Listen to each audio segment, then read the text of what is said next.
சித்தி சித்தி ஏம்மாடி உன் சித்தியெல்லாம் உள்ள போய் ரொம்ப நேரம் ஆகுது. உன்னையதான் ஆரத்தி எடுக்க சொன்னா. காசிக்கணி என் மாவ அப்படி சொல்லியிருக்க மாட்டாளே. நான் போகும்போது ஆரத்தி கரைச்சி வைக்கணும் சந்தோஷமா தானே சொன்னா. டீச்சி தலைச்சிமி, நான் சொல்றத நம்பலனா நீ வேணா பஞ்சவர்ணத்திட்ட கேட்டு பாரு. உன் மாவ அவ வாயாலதான் பூரணி வந்த உடனே அவளை ஆரத்தி எடுக்க சொல்லுங்கன்ட்டு கையில தந்துட்டு போறா. ஏட்டி இந்தா நீயே ஆரத்தி எடுவோம் தம்பிக்கு. கொடுங்க பாட்டி. ஏன் மச்சி, அம்மா தான் மனசு மாதிரி வீட்டுக்கு வர சொன்னாங்கன்னு சொல்றீங்க, அப்புறம் ஆரத்தி எடுக்க கூட அவங்க இல்லைன்னா எப்படி? ஐயா அதெல்லாம் ஒன்றும் இருக்காது, வீட்டுக்குள்ள வேலையா இருப்பாளா இருக்கும். என்னதான் வேலை இருந்தாலும் 2 நிமிஷம் ஆகுமா அம்மாச்சி ஆரத்தி எடுக்க? எதுக்கு அம்மா இப்படிலாம் பண்றாங்க? அவங்க நாங்க வீட்டுக்கு வர்றதுக்கு முழு விருப்பம் இருக்கா இல்லையா? இல்லைன்னா சொல்லிருங்க அம்மாச்சி, நாங்க போயிடுறோம். ஐயா அப்படியெல்லாம் இருக்காது, என்ன ஏதுன்னு வீட்டுக்குள்ள போய் பேசிக்கிடலாம். சரி அம்மாச்சி, ஆரத்தி எடுக்க வேண்டாம், வீட்டுக்குள்ள வானாது ஒரு வார்த்தை கூப்பிடுவாங்களா? ஐயா அதெல்லாம் கூப்பிடுவா. எதுக்கு இந்த பிள்ளை இப்படி செய்யுதுன்னு தெரியலையே. கொடுங்க, என் தம்பிக்கு நானே ஆரத்தி எடுக்கிறேன். ஊர் கண்ணு, நாய் கண்ணு, நல்லி கண்ணு, நொல்ல கண்ணு, பேய் கண்ணு, பிசாசு கண்ணு, நரி கண்ணு, நாய் கண்ணு, எல்லா கண்ணும் ஒளிய. ஐயா என் மடியே உள்ள வாங்க. பூரணி திரும்பி பார்க்காம அதை கொட்டிட்டு வந்துருமா. சரி அம்மாச்சி. உள்ள போங்க. மணமகளே மருமகளே வா வா, உன் வலது காலை எடுத்து வச்சி வா வா, குணம் இருக்கும் குணமகளே வா வா, தமிழ் கோயில் வாசல் திறந்து வைத்தோம் வா வா. உள்ள வாங்க. எம்மாடி சந்திரு. இம்மா கூட்டிட்டு வந்தாச்சா? ஆமாம்மா, இந்த வாசல்ல தான் நிக்காவோ, வாங்கன்னு ஒரு வார்த்தை கூப்பிடுமா. ஏமா நீ கூப்பிட்டு வர வேண்டியதானே? எம்மாடி முத்து வண்டி அம்மை எங்கன்னு தான் கேட்கான், நீ ஒரு வார்த்தை வான்னு கூப்பிடுமா. ஆமா சித்தி, ஆரத்தி கூட எதுக்கு எடுக்க வரல? நீ இருப்பேன்னு நான் ரொம்ப எதிர்பார்த்தேன். சரி ஒரு வார்த்தை வான்னு கூப்பிடேன். நான் எதுக்குமா? ஏட்டி என்ன நீ தானட்டி மனசு மாதிரி அவ 2 வரையும் இங்க கூப்பிட்ட, பிறகு வான்னு கூப்பிடலன்னு அவன் என்ன நினைப்பான்? ஒரு வார்த்தை வான்னு கூப்பிடு.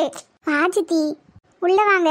ஏட்டி என்ன யாரையோ கூப்பிடுற மாதிரி உள்ள வாங்கன்னு கூப்பிடுதா? ஐயா என் பிள்ளை உள்ள வான்னு கூப்பிடு. ஐயா முத்துவாண்டி உள்ள வா. ஏட்டி மருமவளையும் கூப்பிடு, இல்ல தனித்தனியாவா சொல்லணும்? நீயும் உள்ள வாமா. எம்மா. பூரணி உள்ள பாலும் பழமும் கலக்கி வச்சிருக்கேன், எடுத்துட்டு வாமா, சம்பிரதாயத்தை முடிச்சிடலாம். சரி சித்தி. ஏட்டி அவன் அம்மானு கூப்பிடுதாம்ல. எம்மா. சொல்லுங்க. எம்மா நான் பண்ணதெல்லாம் தப்புதாம்மா, என்னையும் மன்னிச்சிரு. அதுக்குன்னு இப்படி வாங்க போங்கன்னு அண்ணிய மாதிரி பேசாதம்மா. நான் பழசெல்லாம் மறந்து ரொம்ப நாள் ஆகுது. எல்லாருமே ஒரே வீட்டில் சந்தோஷமா இருக்கலான்னு தான் உங்களெல்லாம் வர வச்சிருக்கேன். மற்றபடி என் மனசுல எதுவுமே இல்லை. எனக்கு கொஞ்சம் டைம் கொடுங்க. எம்மா. ஐயா நீ எதுவும் நினைக்காதையா, உங்க அம்மா இவ்வளவு தூரத்துக்கு மாறினதே பெரிய விஷயம். போவோ நீங்க 2 பேரும் வாழ்றத வச்சு அவ உங்க 2 பேரையும் ஏத்துக்கிடுவா. ஆனா அம்மாச்சி கோவத்துல 2 அடியாவது அடித்திருக்கலாம். இப்படி வாங்க போங்கன்னு பேசுறது மனசுக்கு ரொம்ப கஷ்டமா இருக்கு. நீ எதுவும் நினைக்காதையா, மனசுல எதுவும் வச்சுக்கிடாத, அவ திருந்திருவா.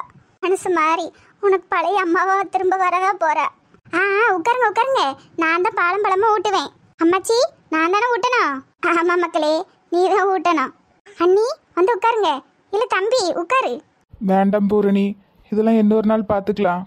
யாம்ல சித்தி எவ்வளவு ஆசையா கலக்கி வச்சிருக்காவே, இது ஒரு சடங்கு தானாலே, ஆளுக்கு ஒரு வாயி. யாம்ல என் கையால சாப்பிட பிடிக்கலையோ? அப்படிலாம் இல்ல பூரணி, இன்னொரு நாள் பாத்துக்கலாம். ஐயா முத்துவண்டி உட்காரையா, இதெல்லாம் ஒரு சடங்கு, அப்பப்ப முடிச்சிடணும். ஆமாலே மாமா, அம்மாச்சி தான் இவ்வளவு தூரம் சொல்றாங்கல்ல, உட்காருவோம் மாமா. பால் பழம் ஊட்டிட்டு அதுக்கப்புறம் விருந்து சாப்பாடு தான். அதுக்கப்புறம் என்ன, அண்ணியும் நானும் ஜாலியா அந்த வீட்டை சுத்தி பார்ப்போம். நீ நம்மள எதையோ பறி கொடுத்த மாதிரியே மூஞ்சி வச்சிருக்க, கொஞ்சம் சிரிச்ச மாதிரி தான் வையேன். இப்ப மூஞ்சி பார்க்க எவ்வளவு அழகா இருக்கு. பூரணி நீ பாலம் பழமும் ஊட்டு, என்னம்மா நான் சித்தி உள்ள என்ன பண்றான்னு போய் பாக்குறேன். சரி அம்மாச்சி. அப்புறம் என்ன, புது பொண்ணு புது மாப்பிள்ள தான். இன்னும் 1 மாசத்துக்கு கோயில் குளம் பீச்சு சினிமான்ட்ல தானே சுத்த வேண்டியிருக்கும். லூசு, அப்படிலாம் ஒன்றும் இல்லை. ஐயோ நான் வேற, உங்களுக்கு தான் கல்யாணம் ஆகி 1 மாசம் ஆயிட்டலன்னு ஆல்ரெடி சுத்திருப்பிய. ஐயோ மைனி அப்படிலாம் ஒன்றும் இல்லை மைனி. 1 மாசமா நாங்கள் 2 பேரும் பிரிஞ்சுதான் இருந்தோம். ஆடி மாசம் வேற கல்யாணம் பண்ணிட்டோமா. நான் மீனாட்சி பாட்டி வீட்லேயும் மாமா வாடகை வீட்லேயும் தனியாக தான் மைனி இருந்தோம். அப்படியா? சரி வருத்தப்படாதீங்க. ஏன்னா நான் உங்களை பீச்சு சினிமா தியேட்டர்னு எல்லா இடத்துக்கும் அனுப்பி வைக்கேன், சரியா? அப்படியே பெரிய மனுஷி மாதிரியே பேசுவா. ஏலே நான் உனக்கு அக்கா, மறந்துட்டியா? அப்போ உன்னையோட பெரியவா தானே. அதெல்லாம் இருக்கட்டும் லூசு, கோழி குழம்பு வாசம் மூக்கு தொலைக்குதே, யார் சமைச்ச அம்மாவா? சித்தி வேலைக்கு போயிட்டு லேட்டாக தான்ல வந்தாவே, அம்மாச்சி தான் உங்களுக்காக ஆசையாக சமைச்சாவோ. அவசரப்படாதே, பழமும் ஊட்டிட்டு அடுத்து விருந்து தானே. அவசரப்படல லூசு. என் பையன் எவ்வளவு நாள் கழிச்சு என் வீட்டுக்கு வந்திருக்கான். அப்போ இந்த வைராக்கியம் என்ன விட்டு வைக்கல. ஒரு 4 வார்த்தை நல்லதாவது பேசியிருக்கலாம். அவன் மனசு ரொம்ப நொந்து போயிருக்கும்ல. நான் எதுக்கு இப்படி இருக்கேன்னு எனக்கு தெரியல. அப்படி என்ன வைராக்கியம் எனக்கு. சே, என் மனசே கேட்கல. சந்திரே வாங்கக்க. ஏட்டி, நான் தந்த லேகியத்தை குழம்புல கலந்தியா? என்னைய மன்னிச்சிருங்கக்க. அந்த பாவத்தை செய்ய எனக்கு மனசு வரல. என்னட்டி சொல்லுதே? நீங்க தந்த லேகியத்தை நான் குழம்புல கலக்கலக்க. ஏட்டியா, நானும் ஒரு பொண்ணு தானேக்க. நானும் ஒரு குழந்தைய 10 மாசம் சம்மந்து பெத்து எடுத்தவ தானே. குழந்தை பாக்கியம் கிடைக்கிறது எவ்வளவு பெரிய வரம். அதை இல்லாம பண்றதுக்கு நமக்கு என்னக்கா உரிமை இருக்கு? அதாக்க அந்த பாவத்தை நான் பண்ணல. அடி ஆத்தி, இவட்ட உண்மையான லேகியம் கொடுத்திருந்தாலும் இவன் அந்த தப்பை பண்ணியிருக்க மாட்டா போலையே. ஏது எப்படியோ புளி கரைசல் மிச்சம். அதை வாங்கிட்டு போய் அழகம்மா கண்ணுல தூயிட வேண்டியதான். சரிட்டி, அந்த நான் கொடுத்த லேகியம் எங்க? அது யார் கண்ணுலையும் படாம புதைச்சிட்டேங்க. என்னது, புதைச்சிட்டியா? ஆமாக்க. அடி பாவி, அந்த கிண்ணம் அதையும் சேர்த்துதாக்க புதைச்சிட்டேன். ஐயோ கடவுளே, நான் கிண்ணத்துக்கு என்ன பண்ணுவேன்? ஏன்க்க என்னாச்சு? அட நீ வேறம்மா, கிண்ணம் வேணுமே எனக்கு. உன்னையெல்லாம் நம்பி எப்படிட்டி ஒரு காரியம் கொடுக்கறது? லேகியத்து குழம்புல கரைக்க சொன்னா நீ மண்ணுக்குள்ள போட்டு புதைச்சிருக்க. அப்புறம் எப்படி மருமவளையும் மகனையும் பிரிக்கிறது?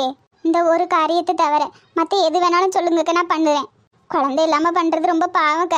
எனக்கு மனசு வரல. சரி சரி, எதுவும் வருத்தப்படாத. நான் நல்லபடியே யோசிச்சு வேற ஏதாவது ஒரு முடிவோட வாரேன். சண்டாளி, நல்ல அருமையான கிண்ணம், வட்ட கிண்ணம், மண்ணுக்குள்ள வச்சு புதைச்சு விட்டாலாமே. ஏனி அழகம்மாளுக்கு நான் என்ன பதில் சொல்லுவேன்? வேற என்ன செய்ய? ஏதாவது வேற ஒரு கிண்ணம் இதுக்கு பதில் அது அப்படின்ட்டு கொடுக்கதான் செய்யணும். எம்மாடி வாமா, பால் பழம் ஊட்டியாச்சா? பூரணி ஊட்டிக்கிட்டே இருக்காம்மா. நீ அம்மா இப்படி தனியா வந்து கொல்லப்புறத்துல நிக்கா? முத்துக்காண்டிய உன் விருப்பத்தோட தானம்மா வீட்டுக்குள்ள கூப்பிட்டா. இப்ப ஏம்மா ஒதுங்கி ஒதுங்கி போறா? நான் ஒதுங்கிலாம் போலம்மா. அப்புறம் இப்படி தனியா வந்து கொல்லப்புறத்துல நிக்கிறதுக்கு என்னம்மா அர்த்தம்? என்னன்னு தெரியலம்மா, மனசுக்கு ஒரு மாதிரி இருக்கு. எல்லாருக்கிட்டையும் வந்து 4 வாரத்தை பேசுமா, சரியாயிரும். வாம்மா, மகனுக்கும் மருமவளுக்கும் உன் கையால பரிமாறு, எல்லாம் சரியாயிரும். வேண்டாம்மா, எனக்கு ஒரு மாதிரி இருக்கு. நீயே பரிமாறிறேன். ஏட்டி, உன் விருப்பத்தோட தானட்டி வழியில கூப்பிட்டு இருந்து ஆரத்தி எடுக்கும் போதே அவன் எங்கன்னு கேட்டுட்டு இருந்தான். ஏதேதோ சொல்லி அவனை உள்ள கூட்டிட்டு வந்தாச்சு. உள்ள கூட்டிட்டு வந்தா நீ நல்லதா 4 வாரத்தை பேசல. இப்ப சாப்பாடும் பரிமாறு. நீ வரலனா அவன் என்ன டீ நினைப்பான்? நீ வந்து பரிமாறினா பரிமாறு, இல்லைன்னா அந்த சாப்பாடு அப்படியே இருக்கட்டு சொல்லிட்டேன். எம்மா சந்திரு, இதுக்கு மேலே என்னால் முடியாது சந்திரு. அவன்கிட்ட என்னால் பேச முடியல. ஆமா, நீயே வந்து பரிமாறு. நான் ரொம்ப தப்பு பண்றேனோ? நான் பெத்த மவளை இதுக்கிட்டே அழுவுற? இல்லம்மா, மனசுக்கு ஏதோ ஒரு மாதிரி இருக்கு. நானும் நல்லதா 4 வார்த்தை பேசலான்னு தானே இருந்தேன். ஆனா என் வைராக்கியம் என்னை விட்டு வைக்க மாட்டேங்குமா. ஐயோ சந்திரு, நீ எதுவும் நினைக்காத. இல்லம்மா, என் திமிரு வைராக்கியம் இதெல்லாம் என்ன ஆட்டி படிக்குது. என்ன கடைசி வரைக்கும் நிம்மதியா இருக்க கூடாதுன்னு நினைக்கேன். ஐயோ என் மவளை, நீ மனசு மாறினதே எனக்கு போதம்மா. இதெல்லாம் நினைச்சு கவலைப்படாத. நீ எப்பயும் குணத்துல கெட்டிக்காரிதான். இல்லம்மா, நான் பெத்த பிள்ளைகிட்டயே இப்படி திமிரா இருக்கேன். நான் ஒரு ராங்கி பிடிச்சவ தானே. ஐயோ என்ன சொல்லுவேன்? ஏட்டி அப்படிலாம் இல்லட்டி. நீ வா, வந்து சாப்பாடு பரிமாறு. வாமா, எல்லாம் சரியாயிரும். வாமா.